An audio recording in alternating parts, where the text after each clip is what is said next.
محترم وبيحبني وعايز يتقدم لي من أول يوم، يا ترى بقى فين الخازوق؟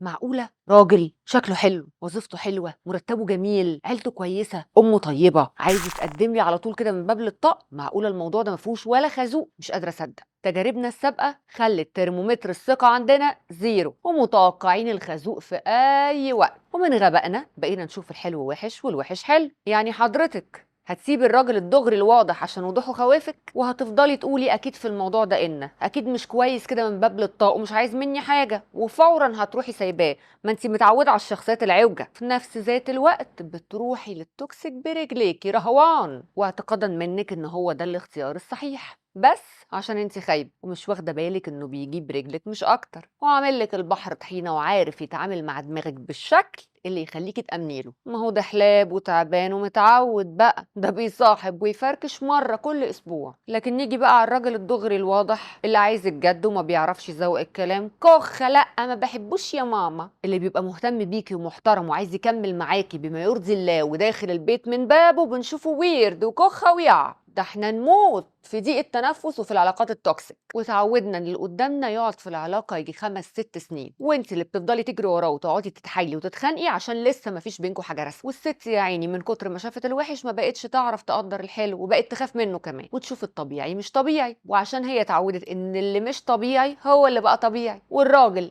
اللي يبقى ابن 60 في 70 تفتكره ابن ناس، وابن الناس تقول عليه بيضحك عليها، واللي اتلسع من الشوربه ينفخ في الزبادي. يا حبيبتي ما تسيبيش راجل محترم ودغري وواضح وداخل يقرا فاتحه عشان بس ما بيعرفش يزوق الكلام، وعشان بس انت خايفه يكون خازوق. حبيبتي الخازوق البنات بتشمه من على بعد. انا اصلا ما بقتش فاهمه ايه كميه البنات اللي زي الفل دي واختياراتها مهببه بستين نيله، وتعشق راجل منيل بنيله وخاين وعينه فارغه، ولا تحب لي واحد سرسجي وتجري وتحب الراجل بتاع البنات، ولا تعيط وتتجنن وتصوت على الاكس اللي خانها 10 مرات. جرى ايه يا بنات؟ في ايه مالكم؟ انا عايزه اقول لكل واحده فيكم من النوع ده يا خيبتك يا خيبتك يا خيبتك. وانا بسنت النبراوي، تابعيني في يا خيبتك عشان نشوف خيبتي وخيبتك.